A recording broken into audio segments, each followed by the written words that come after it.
Olá, queridos amigos e irmãos em Cristo, que a paz de Cristo esteja sobre cada coração.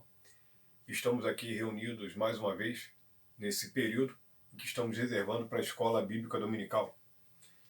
Hoje é dia 5 de abril de 2020, domingo, na verdade o primeiro domingo de abril, e nós estamos muito felizes por poder compartilhar. Apesar de não estarmos presentes dentro do culto no templo da Igreja em Correias, eu fico alegre porque nós podemos ainda ter esse canal para compartilhar a palavra de Deus e a lição de Escola Bíblica Dominical.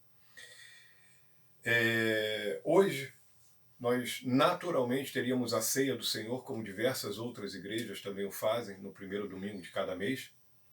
E hoje não poderíamos ter da maneira que temos, porque não estamos podendo fazer nenhum tipo de ajuntamento. Porém, na parte da noite eu já deixo avisado aos irmãos aqui que o nosso querido pastor Célio de Lima Medeiros, ao qual eu deixo um abraço aqui, que é o nosso também diretor de ensino, ele vai estar trazendo uma palavra falando sobre comunhão, falando sobre a essência da ceia do Senhor e com certeza trazendo uma mensagem substancial. Então à noite nós estaremos publicando o vídeo e eu peço que vocês meditem na palavra com bastante atenção, se alimente da palavra de Deus. Mando um abraço também aqui para os nossos superintendentes, irmã Daniele Silva Santos, e também o irmão Luiz Carlos Soares, superintendente da Escola Bíblica Dominical, e também para todos os irmãos que fazem parte da diretoria, né, nossos secretários e todos os que apoiam a irmã Neide. Mais uma vez eu lembro aqui da nossa querida irmã Neide Fátima, que é responsável pelo café social, pelo aquele café que ajuda os irmãos que vão para a Escola Bíblica Dominical e que tem aquela parte, né, não podem ficar sem se alimentar durante muito tempo. Então deixo também um abraço para a irmã Neide, tá? Para a Lolô, a nossa querida Lorena, e para as meninas também, para as crianças, pré-adolescentes, para todos os nossos amados, as nossas amadas crianças. Bom, nós estamos realmente também sempre fazendo uma menção aqui que eu também não quero deixar de fazer neste domingo, que é os irmãos que são responsáveis pelo nosso culto matutino, o irmão Paulo Almeida e irmã Erli. É uma alegria, nós não estamos podendo nos reunir, mas esses dois irmãos, eles estão dentro justamente do grupo de risco, né? Estão com um pouquinho mais de 60 anos aí, talvez, enfim, caminhando, né? Para mais do que isso, tem mais do que isso, com toda certeza. E eles são irmãos amados e estão sempre ali de maneira contínua, né, em todos os momentos, com bastante garra, fazendo o nosso culto matutino bem cedinho. Eles chegam ali, a irmã Elcir também, e diversos outros irmãos os acompanham. E eles começam já às 8 horas da manhã fazendo esse culto. E é muito bom. Sempre quando eu chego na igreja, já participei de algum, participo de vez em quando, e nós estamos ali juntos, participando desse culto, quando podemos. E os irmãos estão ali não só em alguns momentos, mas sempre, todo domingo participando. Então, eu quero fazer essa menção a eles, tá? Também temos nessa semana alguns aniversariantes, e olha que são muitos. Eu começo aqui pelo Caio, que é um novo convertido da nossa igreja, recém-batizado, na verdade, né? Ele é um recém-batizado na igreja, o Caio. Um grande abraço para o Caio e parabéns por essa data. Irmão Isaías de Oliveira, também fazendo aniversário. A nossa querida e amada irmã Darcy Leite, uma pessoa muito nobre, que nós amamos muito também. Irmã Maria Ricarda, lá de Macaé, nossa querida irmã Maria Ricarda, da família Matos. O nosso querido irmão Eliezer Silva, que Deus o abençoe. E também o irmão José Loche Ramos. Também faz aniversário essa semana o nosso querido Wesley, filho do nosso irmão Fernando e da irmã Tânia. Também gostaria de fazer uma menção desse nome. Sei também que diversas outras pessoas fazem aniversário de conversão, casamento, data de casamento e várias outras datas que são importantes, né? Então eu vou fazer uma oração agora e peço a você que durante um breve momento, se for possível, feche também os seus olhos e faça uma oração.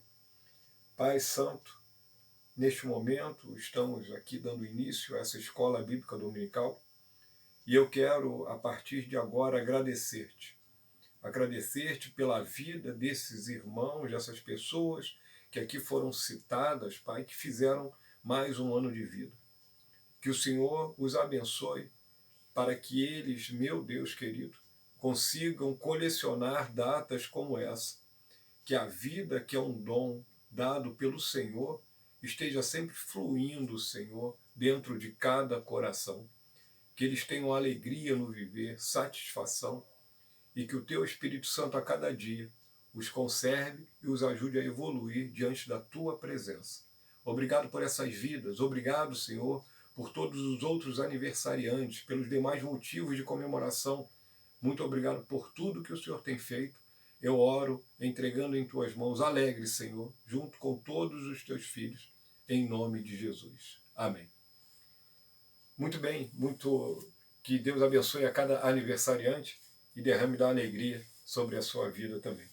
Hoje nós vamos ter a nossa primeira lição desse segundo trimestre do ano, e é uma revista nova também. Nós estamos iniciando na revista nova. Pegue a sua revista, faça isso. Se você não está de posse, eu peço que você pegue lá a sua revista agora. Pegue a revista nova. A revista vai falar sobre o Decálogo, a ética do Sinai. Serão lições importantíssimas e o assunto é excelente. A primeira lição de hoje ela vai falar sobre a ética dos 10 mandamentos. E nós estaremos iniciando essa lição de hoje, que é a lição de número 1 da nossa revista nova. Antes de iniciar propriamente dito essa lição, eu também quero dar uma palavra representando aqui a nossa superintendente, a irmã Daniele Silva Santos. Ela pede aos pais e responsáveis que incentive a interação das crianças na escola bíblica dominical. Nós estamos fazendo também à distância, e ela pede que os pais, por favor, incentivem as crianças, falem com elas, conversem com elas, peçam elas para fazerem perguntas, colocações e participar junto com os professores. A irmã também faz um agradecimento a todos os professores, a toda a diretoria da EBD, da Escola Bíblica Dominical, e também eu deixo um recado dela que ela diz que está com muitas saudades. Eu tenho certeza que a recíproca é verdadeira.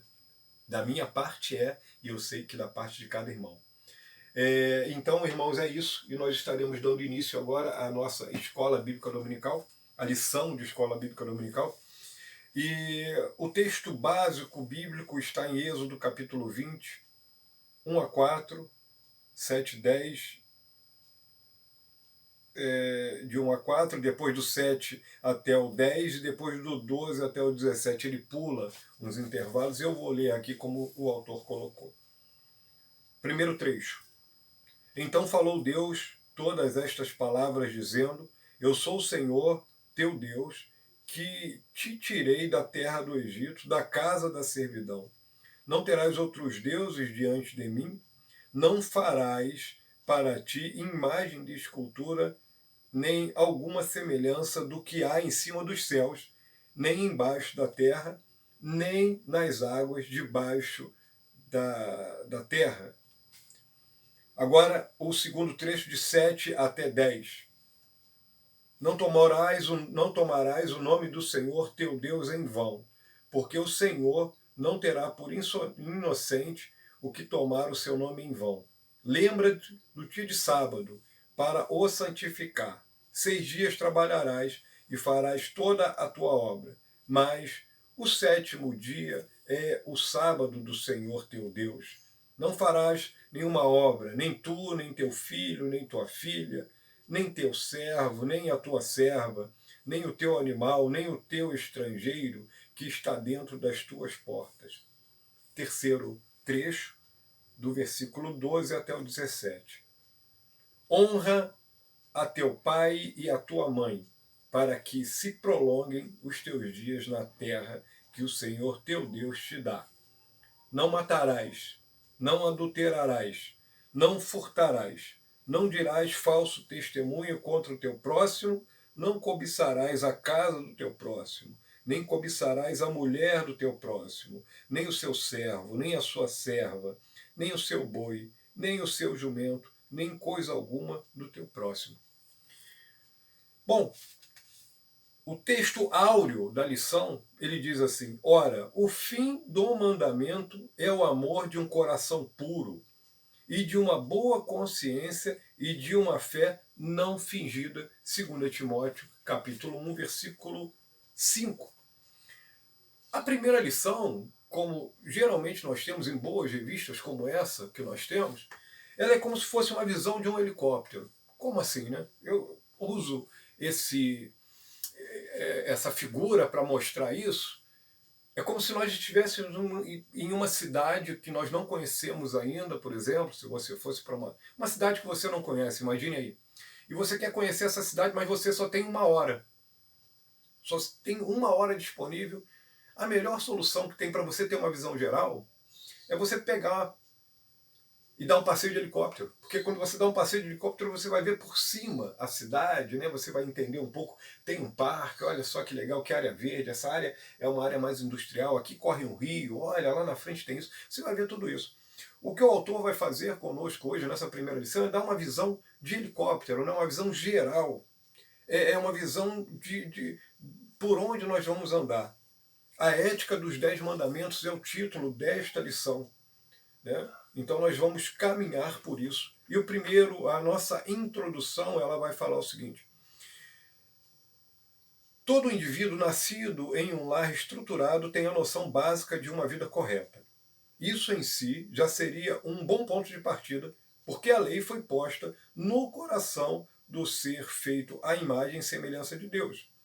Mas o soberano Senhor reconhece as limitações do ente humano e sabe que não lhe seria possível andar de modo independente. Além disso, suas exigências transcendem, ultrapassam ao que se pode obrigar no coração, ou abrigar no coração. Era previsto, portanto, que o homem um dia criaria para si novos valores. Vamos devagar nessa introdução. A introdução aqui, ela vai falar um pouco sobre essa questão de uma lei no coração do homem. O homem, ele não é um ser inocente. O seu coração do homem, o coração do homem comum, ele sempre vai ter uma noção do que é certo ou errado. Eu não estou aqui falando sobre culturas diferentes. Eu estou falando de um sentimento, de uma lei, mais do que um sentimento, eu me corrijo aqui, que está no coração de todo o ser humano dessa terra, que tem, evidentemente, sanidade mental para isso. Todos nós, todo ser humano nesse planeta, ele tem isso em si. A cultura muda, mas existe um padrão ético, existe uma lei dentro do coração de cada homem nessa terra. Mas o autor vai além, ele diz que por si só isso não é suficiente. Não. Por si só, isso não é suficiente para agradar a Deus.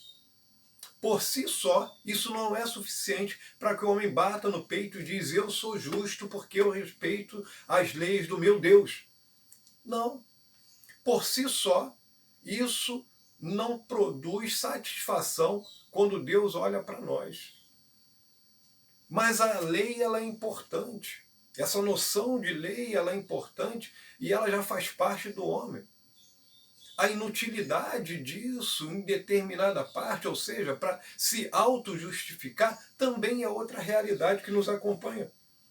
Agora, o autor vai falar aqui, bem no finalzinho, ele diz assim, ó, era previsto, portanto, que o homem um dia criaria para si novos valores éticos. Ele usa 2 Timóteo 4, versículo 3 a 4, né? Não dá tempo de ler, evidentemente, aqui.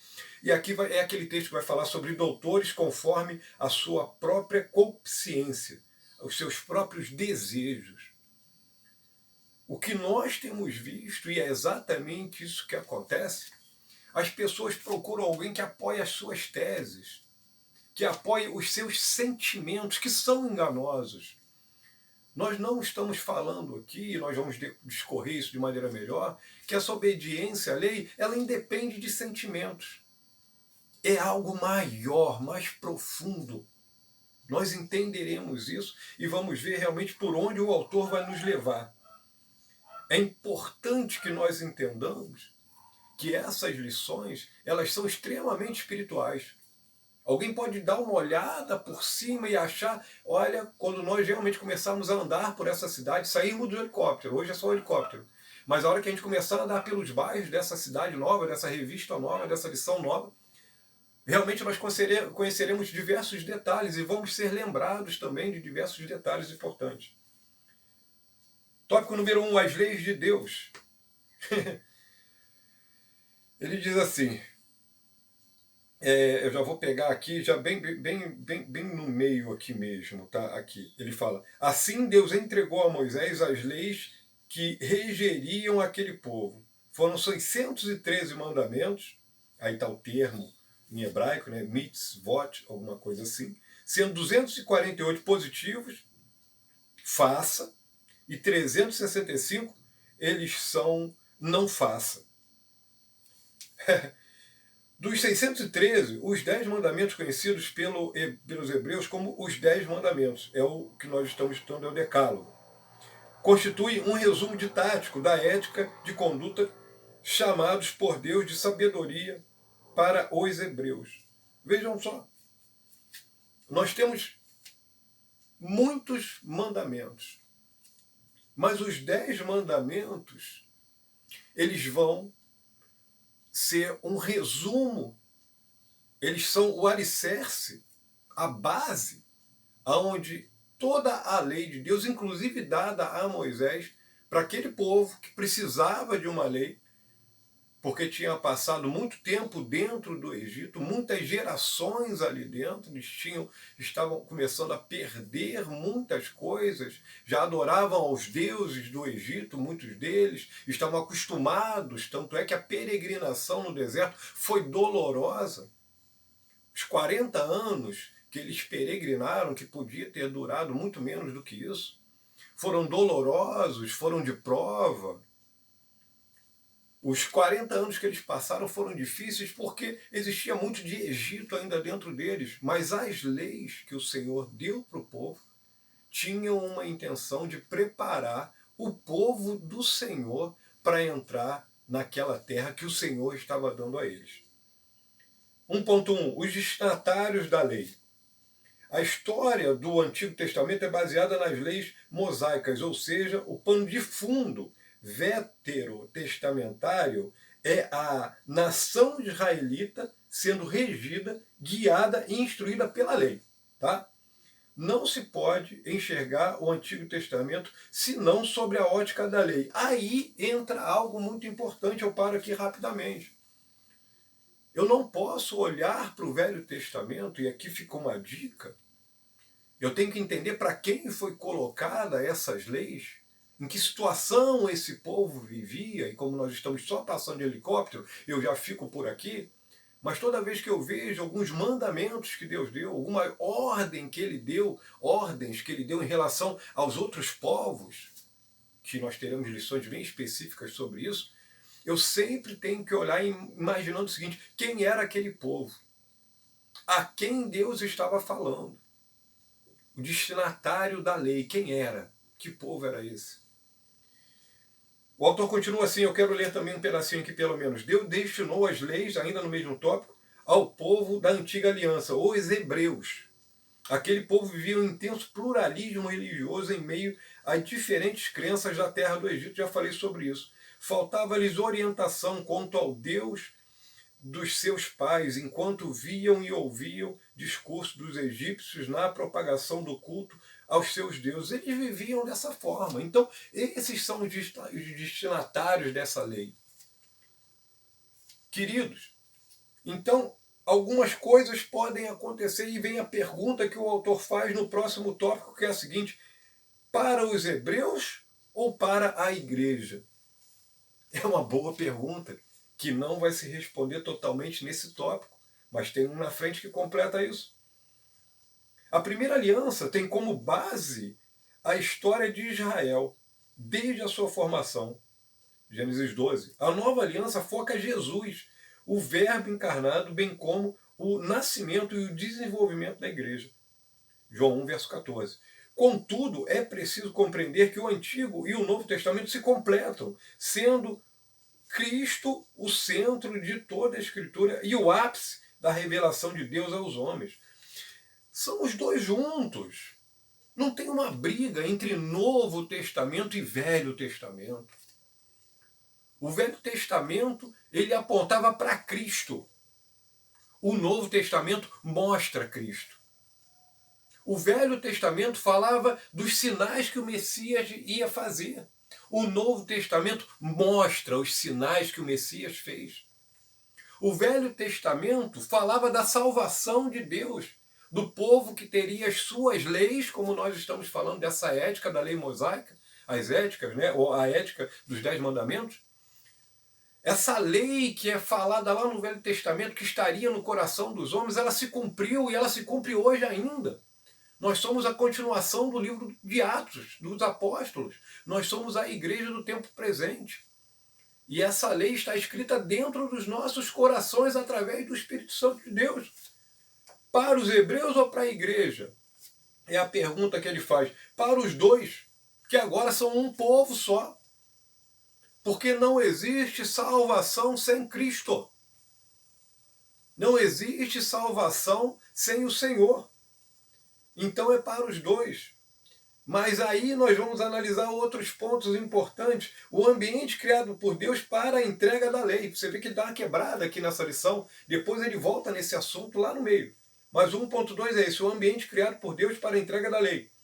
Ele vai pensar aqui dentro da história do povo, dos hebreus, ele vai pensar uma situação interessante. Que ambiente era esse? Os hebreus já haviam experimentado sinais extraordinários da presença de Deus entre eles, desde que saíram do Egito. São todos aqueles sinais. Mar Vermelho se abrindo e diversos outros sinais onde a mão do Senhor operou. Eles tinham visto tudo que Deus fez dentro do Egito para livrá-los. Porém, logo no início da viagem, o Senhor expressou a Moisés o desejo de se revelar de modo peculiar ao seu povo. O Senhor marcou um encontro com os hebreus de fronte ao Monte Sinai. Teve toda uma preparação. O texto está em Êxodo 19, verso 10, 12 a 15. Né? No instante em que a glória de Deus manifestou-se, o monte tremeu e eclodiram relâmpagos e trovões. O barulho era ensurdecedor, fazendo assustar o povo a ponto de muitos pedirem a Moisés que falasse com eles e não o Senhor. Me desculpem. Vejam só, Deus quer se manifestar ao povo que ele tirou do Egito. E aí acontece, se você ler profundamente, você vai perceber tudo isso e você vai ver como que a manifestação de Deus ali, como que Deus se manifestou, como que ele se mostrou ali. Mas aquilo foi terrível para o povo e muitas vezes tem muita gente, eu lembro dessa sensação quando não cristão, quando não convertido a Cristo.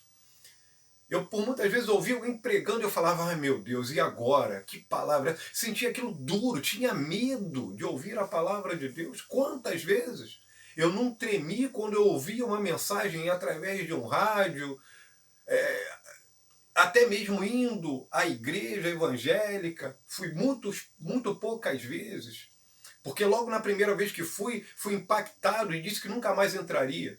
E depois de 3 ou 4 anos, alguma coisa mais ou menos dentro dessa linha, quando eu entrei para aceitar a Cristo como meu Salvador. Mas a palavra de Deus, ela me impactava. O restante aqui, bem no finalzinho desse tópico, que eu quero ler também, foi em um ambiente como esse que Moisés recebeu as tábuas da lei, contendo os 10 mandamentos. É interessante porque ele está falando sobre isso aqui, e isso é lindo, é um momento poético, mas enquanto Moisés estava no monte, recebendo as tábuas da mão do Senhor, as primeiras tábuas, eu já explico isso também, o povo estava idolatrando a um bezerro de ouro feito por Arão, irmão de Moisés. O povo adorava, estava idolatrando uma imagem. Vejam só. Imagina se você pudesse ver aquela cena. O povo adorando a um bezerro de ouro. E Moisés, no monte, 40 dias, ele e o Senhor, Deus falando com ele de maneira maravilhosa, e ele com as tábuas na mão, as tábuas de pedra, né? Escritas pelo próprio dedo de Deus. Imagina como não era isso. Então, no versículo que o autor coloca aqui, né, do 32, Êxodo, capítulo 32 a 34, você vai ver algo bem interessante. Bem interessante mesmo. O 32 tem um assunto, o versículo 33, por exemplo, Deus não vai no meio do povo. Tá? O capítulo 32 vai falar sobre o bezerro de ouro e a adoração, é exatamente o que eu estou falando com vocês. O 33 vai falar que Deus não vai no meio do povo. tá? E depois Deus acaba indo porque Moisés intercede. E no 34, ele vai falar sobre as segundas tábuas da lei. É bem interessante porque teve muito trabalho para que Deus realmente continuasse a falar ao seu povo. A implementação da lei, como que a lei foi implementada. Leio só a primeira parte, para nós podermos ganhar tempo. Não matar, não furtar, não cobiçar a mulher do próximo, não dar falso testemunho e não cobiçar a propriedade alheia são atitudes de importância incontestável. Mas por que razão o Senhor as valorizou tanto e as escreveu em tábuas de pedra? Quando, segundo Paulo, elas já estavam escritas no coração dos homens. Era preciso que o homem tivesse essas leis escritas numa tábuas de pedra. Era necessário isso, tá? A lei, ela fazia com que o povo andasse naquele tempo de maneira ordeira. Os 10 mandamentos, eles são um resumo simples de se entender. Tudo isso nós vamos ver lá na frente que está baseado no amor, é evidente. Mas os 10 mandamentos, eles sintetizam tudo que está na lei de Moisés, que o Senhor deu a Moisés e ao povo no deserto. Os 10 mandamentos, eles não caíram. Eles são também para o nosso tempo. Mas eles estão embaixo da lei do amor. Por quê? Porque Cristo morreu por nós. Aquele que é o verbo que se fez carne, se entregou por nós. Então, muito cuidado com as paixões sobre determinadas posições nesse assunto. Muito cuidado com isso, tá? Jesus, ele pagou o preço. Vai se falar aqui sobre aferição nesse tópico. Mas essa medida entre a justificação do homem, mesmo executando todos os preceitos da lei, que ninguém consegue isso, mas vamos dizer que alguém tem a arrogância de dizer que consegue fazer isso, quando ele for medido, aferido, pesado diante de Deus, ele vai se encontrar em falta. Qualquer homem, por melhor que você ache que ele é. Quem é que desequilibra essa balança a nosso favor? É Jesus. É o sangue de Cristo derramado na cruz do Calvário que desequilibra essa balança. Ou seja, é o sacrifício do próprio Deus por nós. 1.4 é a divisão da lei. A lei mosaica divide-se em 3 categorias. Ele vai falar aqui sobre morais, civis e cerimoniais. Nas leis cerimoniais estão estabelecidas exigências para o culto realizado no tabernáculo e posteriormente no templo. Existe essa divisão, que eu gosto dessa divisão, ela me agrada, porque teologicamente, diferente de algumas outras que são mais complexas, essa traz conforto por causa da sua simplicidade e praticidade também. Essas leis cerimoniais, elas estão todas ligadas ao ministério levídico. E é interessante porque tem gente que acha que os levitas só cantavam. Os levitas, eles tinham diversas funções. A escola bíblica dominical sabe disso. Quem é estudante da escola bíblica sabe disso, que isso não é uma novidade para nós. Os levitas, na verdade, eles tinham diversas funções, entre elas algumas que nós não acharíamos tão elegantes assim nos tempos de hoje.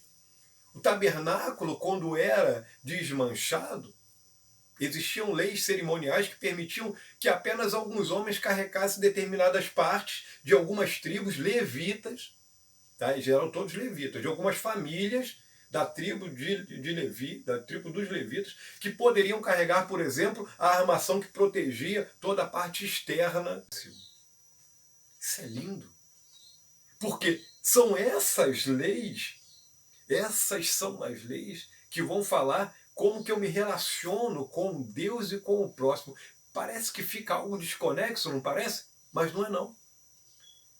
Porque nos relacionamentos interpessoais também existe uma lei, existe um padrão a ser seguido, existe um conjunto ético e moral que nós não podemos ultrapassar de maneira nenhuma. Toda vez que nós ultrapassamos, nós causamos um desconforto no outro ou em nós mesmos. Toda vez que nós fazemos isso em relação a Deus, igual. Nós ficamos incomodados. Então existe sim leis que regem esse relacionamento que eu tenho com Deus e com o meu próximo. Muito cuidado. Passamos agora por esse período de quarentena e estamos aprendendo a viver em casa novamente, a valorizar aquilo que é simples de novo. Nós estamos, talvez, precisando de lições como essa, que estão falando dessa divisão da lei, essa terceira que fala do meu relacionamento com o próximo. Maridos terão que ter mais paciência com suas esposas. Não falo isso de pedestal nenhum, sou casado, passo por dificuldades também. Filhos com os pais, pais com filhos, cada um respeitando o seu espaço. Olha aí, olha o padrão ético, moral, olha as leis que vão guiar esse nosso relacionamento. Paciência. E o nosso relacionamento com Deus também tem leis que regem isso. É muito importante. O Deus de Israel e o povo de Israel. O Deus da igreja e a igreja do nosso Deus. É uma relação onde, quando nós estamos saudáveis com Deus, nós também estamos saudáveis no nosso relacionamento com o próximo. Tópico número 2. Finalmente terminamos o longo tópico número 1 e chegamos ao tópico número 2, que vai falar sobre a importância da lei. Relembrando, a ética dos 10 mandamentos é o título da nossa lição. Então nós vamos falar sobre a importância da lei. O autor começa assim: como os discípulos de Jesus, precisamos submeter tudo aos ensinos da obra do Salvador. Além disso, cada aliança, quer dizer, ele fala sobre lei e graça, tá? Precisa ser compreendida a partir dos seus contextos e propósitos específicos. Lembremos-nos de que o Filho de Deus resumiu toda a lei em 2 mandamentos, a saber, amar a Deus sobre todas as coisas e ao próximo como a si mesmo. Sabiamente, se você acha que 600 e tantos eram muito, Deus abaixa para 10, dando as leis em 10 palavras, decálogo, né? A palavra decálogo, ela na verdade vem de decálogos do grego, né? Deca, 10 e logos, palavra. Então são as 10 palavras. Se você acha que isso é muito ainda, Deus coloca em 2 mandamentos. Amar ao Senhor teu Deus, amar a Deus sobre todas as coisas e ao próximo como a ti mesmo. Isso está de acordo com o Sermão do Monte, onde ele fala da regra de ouro, que se eu quero, eu faço aos homens aquilo que eu quero que eles façam a mim. Regra de ouro da Bíblia. Está lá no Sermão do Monte, Jesus fala sobre isso. Então existe uma coerência de ensino aqui. Tá? A importância da lei é essa, é que nós tenhamos esse carinho, essa vivência um com o outro, que ela seja uma vivência maravilhosa, boa, tá? Amar a Deus sobre todas as coisas e ao meu próximo como a mim mesmo. Então aqui também entra mais uma coisa que eu também estou aproveitando disso, a beça. Amar ao próximo como a mim mesmo, mas eu me amo, eu me cuido. Eu tenho, de verdade, um compromisso comigo mesmo. Eu tenho que me amar ao outro. Não me amar de maneira egoísta. Ninguém leve para esse lado, por favor. Entendo. Se eu estivesse na igreja, na minha classe de escola bíblica dominical, agora eu estaria fazendo uma pergunta. Né? Porque alguém pode ter essa dúvida. Eu estaria fazendo a seguinte pergunta: você se ama? E aí nós cairíamos naquela armadilha. Alguns iam falar sim, outros não, ia ficar aquela coisa, porque se o cara fala que se ama, né? Desculpem o cara, se a pessoa fala que se ama, ele na verdade, ele vai se ter como arrogante. Né? As pessoas podem olhar e achar ele arrogante. Mas se ele fala que não se ama, ele vai passar como falso humilde. Se ame de verdade. E ame ao próximo como a você mesmo. E ame a Deus acima de todas as coisas. Essa é a grande recomendação. Aí nós chegamos na explicação daquele outro tópico do primeiro. Do primeiro tópico, aquela questão de graça, de igreja e o povo de Israel. Agora nós chegamos à lei e à igreja. É o 2.1. Atenção nesse tópico. Uma vez que Jesus cumpriu integralmente a lei, Mateus 5, verso 17, esta foi aliviada. Eu colocaria praticada com perfeição por Cristo, tá? Com todo respeito ao autor, eu faria essa... Ela foi praticada com perfeição por Cristo. Mas ele coloca assim: esta foi aliviada, mas ela não perdeu a sua função. E ele completa muito bem. Se não houvesse lei, não haveria iniquidade, porque faltaria um aferidor, volto a isso, aferidor, que declarasse que o que é e o que não é pecado. Aonde não há lei, também não há transgressão. Aí está o texto de Romanos 4 e diversos outros. Não há uma lei, e Paulo afirma que ela é santa. Perdão, todavia há uma lei, e Paulo afirma que ela é santa. E um mandamento santo, justo e bom. Romanos 7, verso 17, 12. A lei insiste na primeira declaração de Deus sobre a relação entre o pecado e a morte. Certamente morrerás. A transgressão resulta em morte. Transgressão aí, quebra da lei. Bom, a lei e a igreja. Nós não podemos quebrar a lei do Senhor. O crente, a pessoa que vive na graça, e quando eu falo crente, eu sempre quero dizer aquele que nasceu de novo. Toda pessoa que nasceu de novo, ela tem que ter no seu coração o seguinte sentimento: ela já peca mais do que deveria, ainda que ela acha que peque pouco. Então, ela não usa da graça para continuar pecando e para pecar mais ainda. A ética dos 10 mandamentos. Os mandamentos, os 10 mandamentos, são para ser praticados por nós. E esses 2 mandamentos que Jesus sabiamente dá para a sua igreja, eles colocam as coisas dentro, é o topo da pirâmide.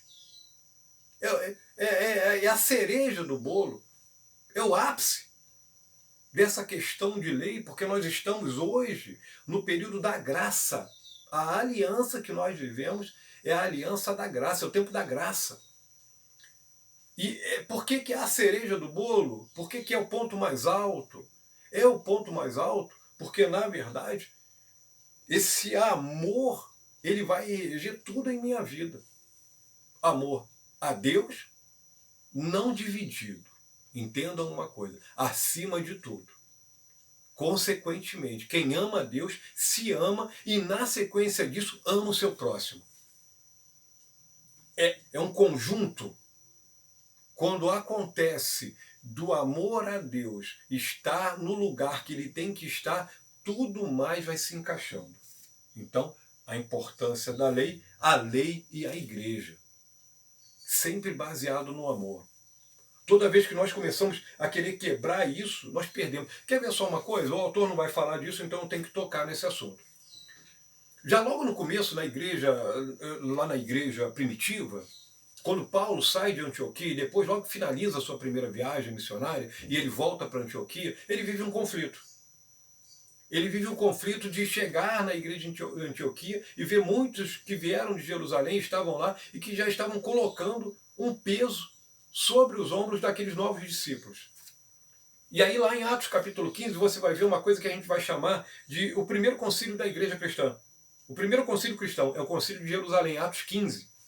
Paulo vai a Jerusalém com mais alguns irmãos e ele chega até Jerusalém e conversa com os líderes, com Tiago, pastor da igreja de Jerusalém, com Pedro, João e outros mais, e ouve ali, eles resolvem algumas coisas e decidem por não colocar os pesos da religião judaica sobre os ombros dos novos convertidos a Cristo. Isso também é importante para mim, é uma extra lição que eu estou dando aqui para que você também veja isso. As cartas de Paulo, elas estão todas baseadas nisso. Toda vez que ele vai falar, ele fala por esse prisma, olhando através deste óculos, tá? Então isso é muito importante, a lei e a igreja. Tópico número 3, finalmente. Nós chegamos a ele e vai falar sobre os 10 mandamentos. Primeiro tópico, aqui, primeiro subtópico fala a ética da lei. Serei bem ligeiro aqui. Como igreja que somos, devemos ter absoluta clareza em relação aos benefícios e, ao mesmo tempo, as restrições impostas pela lei. A lei não salva ninguém. certíssimo. Gálatas 3:11, só para você lembrar, é evidente que pela lei ninguém será justificado diante de Deus, porque o justo viverá da fé. Tá? Gálatas 3:11, que está aí na tua revista. A mais clara distinção entre Israel e a igreja está no modo como cada um se apresenta diante do Altíssimo. Aquele pelas obras da lei, pelo menos o judeu não convertido, né? Ele acha que a lei vai o salvar. A igreja pela fé, confiando nos benefícios da graça, ou seja, pelos méritos de Cristo. Porque pela lei ninguém vai ser justificado, a lei é pesada.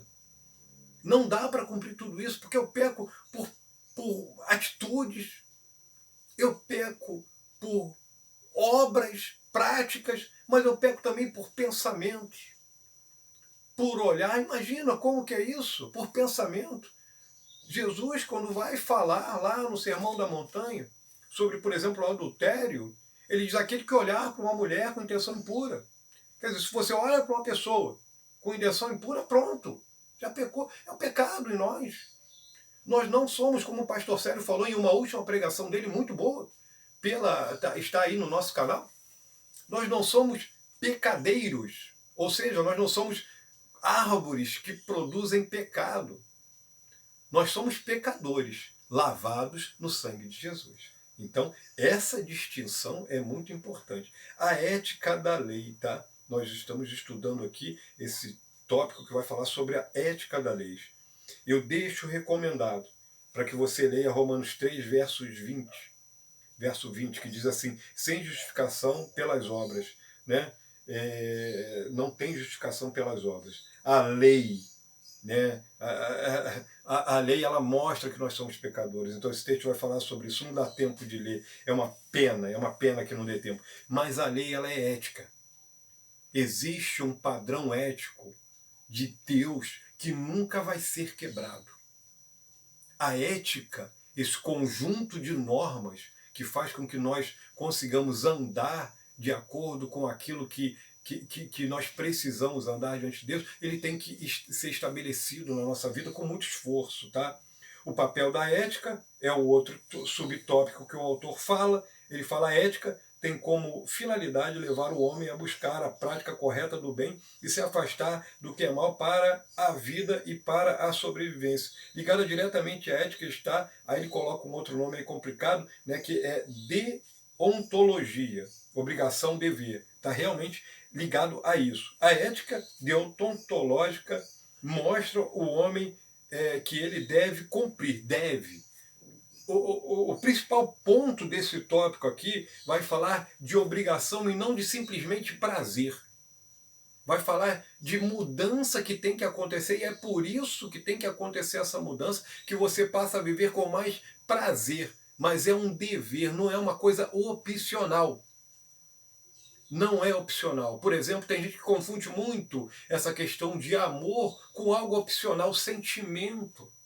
Como que é enganoso isso? Quando a palavra de Deus nos fala de amor, do amor de Deus, do amor que nós devemos cultivar um com o outro, isso é um dever nosso. É algo que tem que fazer parte dessa nossa nova natureza. Isso não tem nada a ver com simpatia, com convergência de pensamentos e de ideias. Eu vou divergir de diversos pontos de vista, time de futebol, política, cor de camisa, roupa, jeito de falar, área de trabalho, tantas coisas nós vamos divergir, mas porém nós temos que nos amar. O papel da ética é justamente manter esse padrão de comportamento agradável, que as regras não sejam rompidas e que nós vivamos bem com o próximo e também com Deus.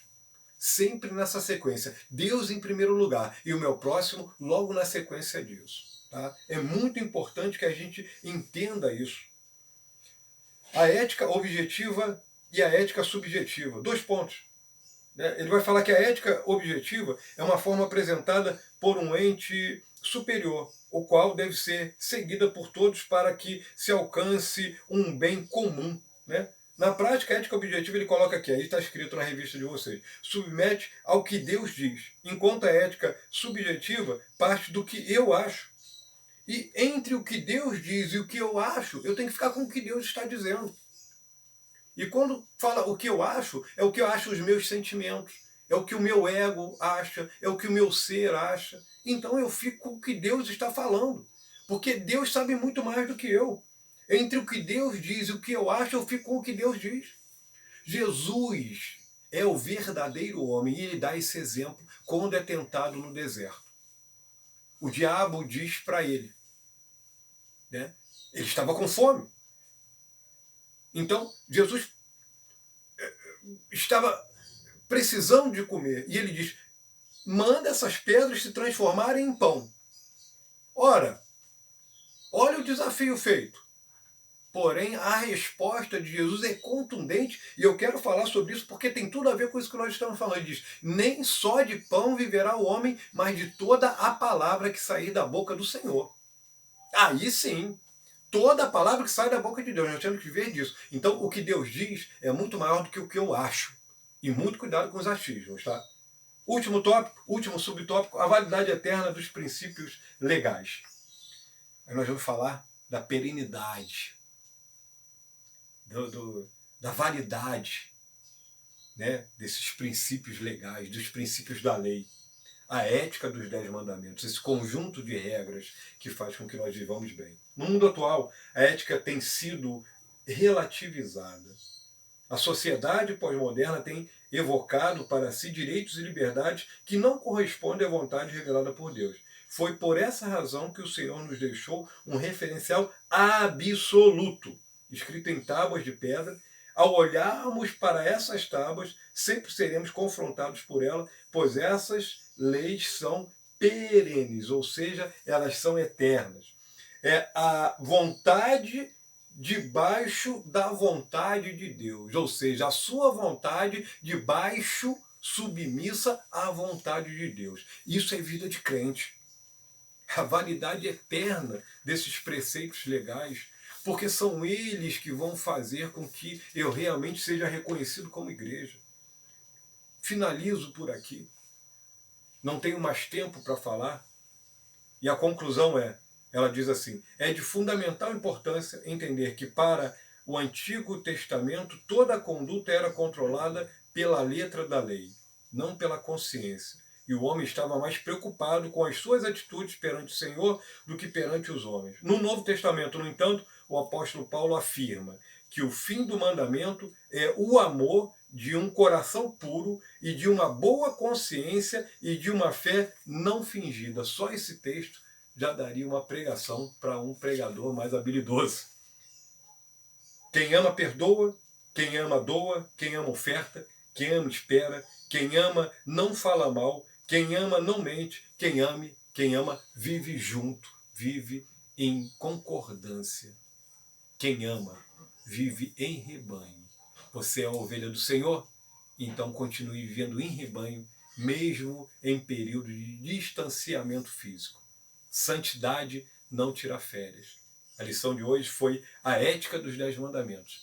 Que o Senhor abençoe a sua vida e te dê um domingo abençoado. Se você não está assistindo isso no domingo, que Deus te dê um dia de vitórias, em nome de Jesus.